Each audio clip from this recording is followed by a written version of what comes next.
Boa tarde, me chamo Vitor, tentativa número 2, porque o último vídeo ficou 20 minutos. Então, vamos lá. Eu vou falar aqui um pouquinho sobre inputs e interação com o usuário. Então, tá, deixa eu dar uma pequena explicação extra também. Eu estou utilizando a Unity de 2019 porque eu não sabia muito de Unity, então para mim o que facilitou é eu começar um projeto um pouco mais complexo para aprender várias coisas. Então, por isso que eu vou fazer a explicação de input um pouco mais antiga. Tem uma um pouco mais nova que eu ainda não sei mexer, mas vamos lá. Primeiramente, eu vou dar um play no jogo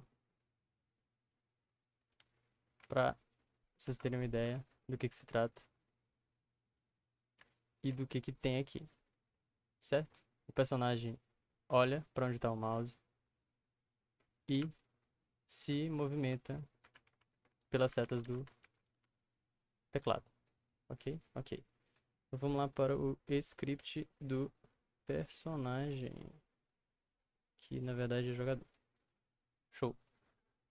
Aqui, basicamente, a gente tem esse script todo é apenas com relação à movimentação para frente, para trás, para direita, para esquerda do personagem, que é essa parte aqui do void update e essa pequena parte do fixed update. E essa outra parte é com relação à movimentação angular do personagem em relação ao ponteiro do mouse. Então vamos lá. Para o personagem se mover para frente, para trás, para direita, para esquerda e para cima e para baixo, a gente usa uma função chamada translate. Transform, translate. Por quê? Porque todo objeto dentro da Unity tem uma posição dentro do mapa, dentro do jogo, que é dada por esse componente chamado transform. Dentro dele tem a posição, tem a rotação e também tem a escala. Através dele você consegue movimentar o seu personagem e também mexer na angulação dele. Ok. Para você conseguir utilizar o Transform Translate do objeto que tiver com esse script conectado, você vai precisar de um vetor, que é para onde ele vai se mover, ok? Só que para você criar esse, é aí que entra. O seu teclado, ele vai estar gerando um valor sempre que você clicar, e esse valor vai ser alocado para uma variável que vai ser um vetor, e esse vetor vai ser utilizado para movimentá-lo.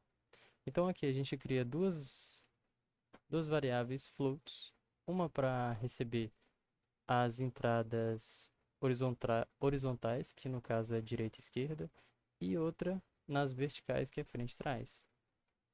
E esse daqui é o comando input.getAccess, e dentro dos parênteses você passa uma string. Essa string precisa ser exatamente a string que está lá dentro da Unity, que você pode ou utilizar as default ou criar sua própria. Como é que você faz? Assim, você vem aqui na Unity, vai em Edit, vai em Project Settings, dentro de Project Settings, Input Manager, e você abre essa partinha de Access. Dentro desses Access vão ter aqui inicialmente esses 18, são os Vanilla, que eu utilizei porque eles já servem perfeitamente se você for usar o mouse no teclado. Aqui está o horizontal, ele tem aqui o seu nome, que é a string que você vai copiar, direita, esquerda, A, D, são as teclas relacionadas. Tem vertical, tem jump, que é space, tem fire, que é do mouse 0. Se você quiser criar um, você vai e clica aqui.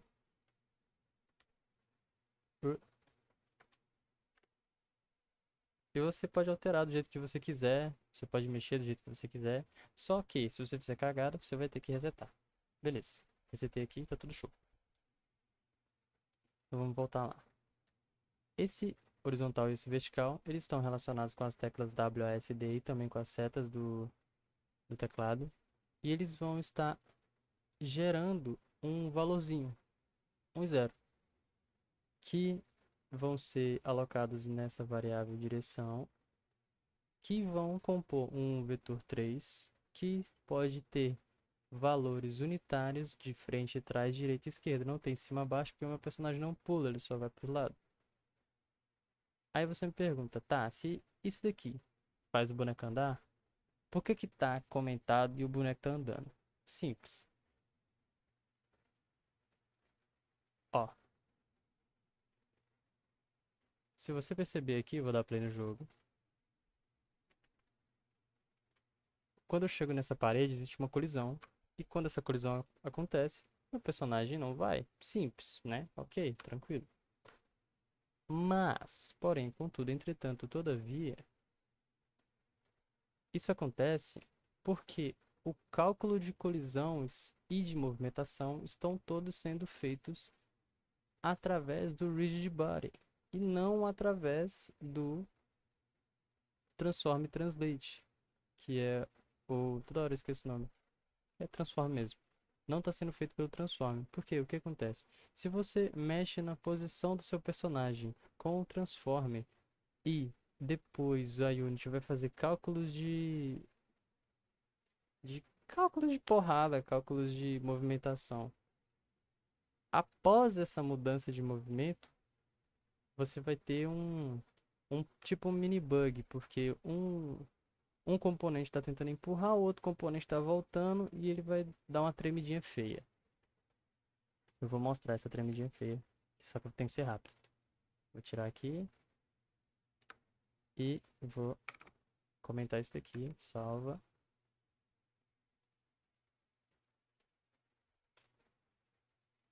Na play. Aqui. Ó, olha só. Essa tremida violenta que tá acontecendo, tá vendo? Isso aqui acontece pelo que eu tinha falado. De um lado está sendo feita a análise de movimentação do personagem por um componente, e daí vai vir outro componente, poucos milésimos depois vai puxar ele de volta. Aí ele vai ficar tremendo. Isso não é legal. Já que não é legal, a gente não faz, né? É meio simples assim. Então, o que que a gente tem que fazer? A gente tem que usar a função de movimentação do personagem dentro do, dentro do componente Rigid Body. Essa outra parte de if aqui do código é só relacionada às animações. Quando o personagem estiver se movendo, ou seja, o vector 3 for diferente de 000, ele vai estar fazendo a animaçãozinha de correr, senão não. Aí aqui dentro do void fixed update, a gente vai fazer o que a gente tinha feito antes, só que utilizando o get component rigid body. A única diferença sintática entre o transform e translate é que você precisa de uma posição inicial, que senão ele vai começar no 00 do mundo. Então você pega justamente o get component de novo e vai na posição do próprio get component rigid body. Por quê? Porque o rigid body daquele personagem é o próprio personagem.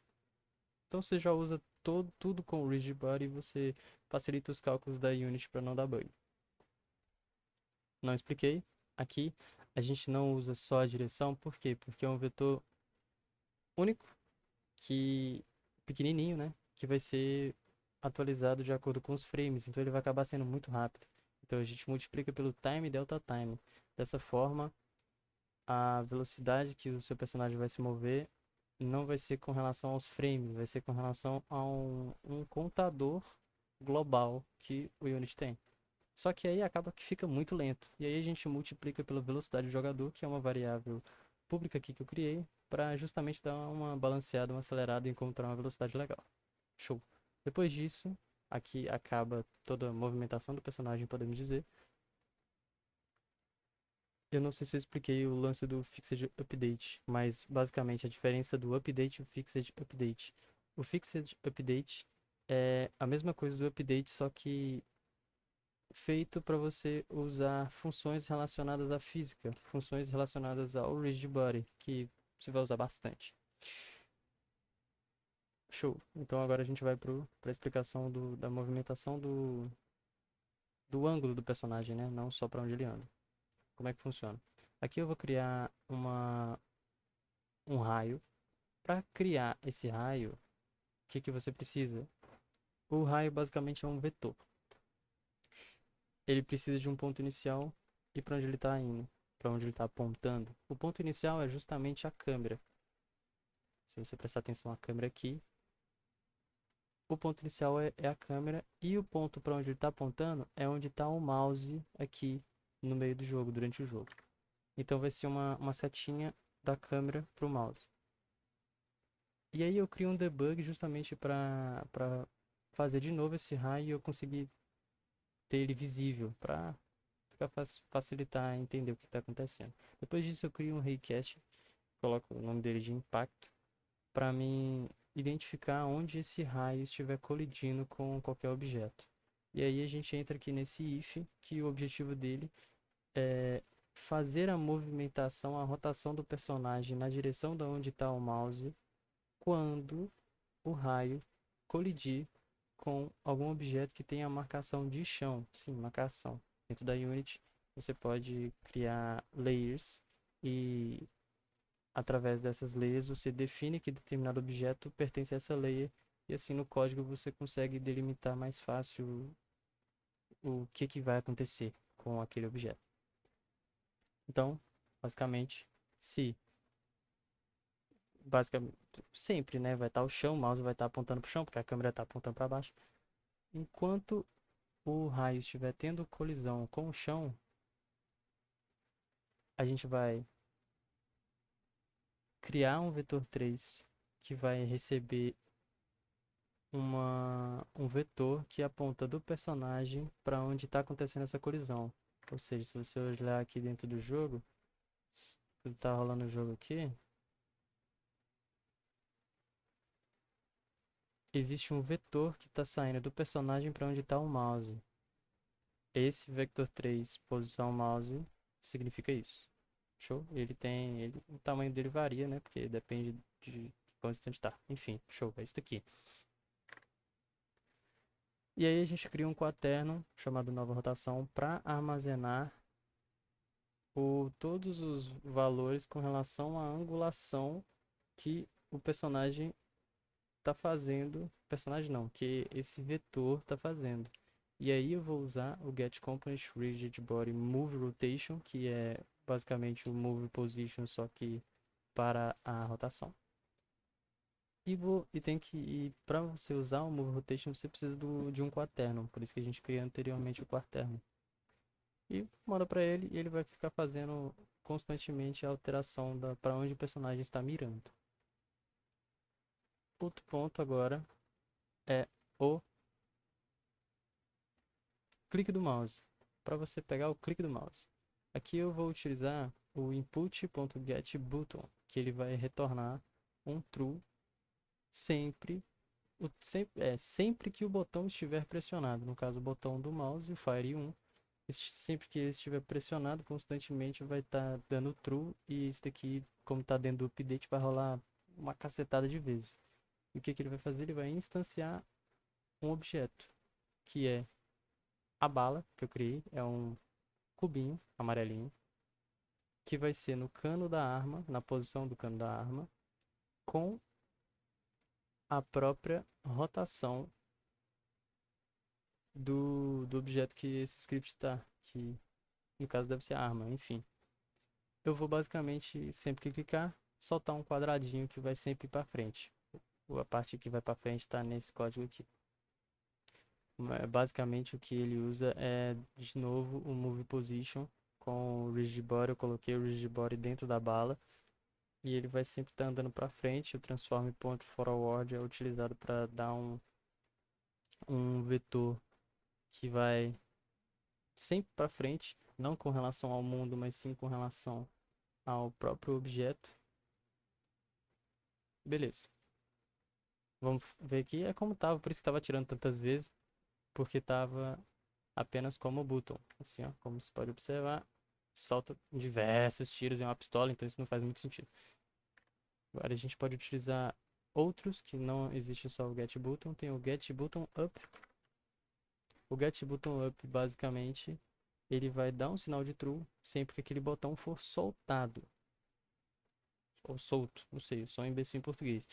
Ó, eu cliquei, não deu em nada. Mas agora eu vou soltar, atirou. Cliquei, não deu. Soltei, atirou. Cliquei, não deu. Soltei, atirou. E eu tô andando pro lado errado, mas tudo bem.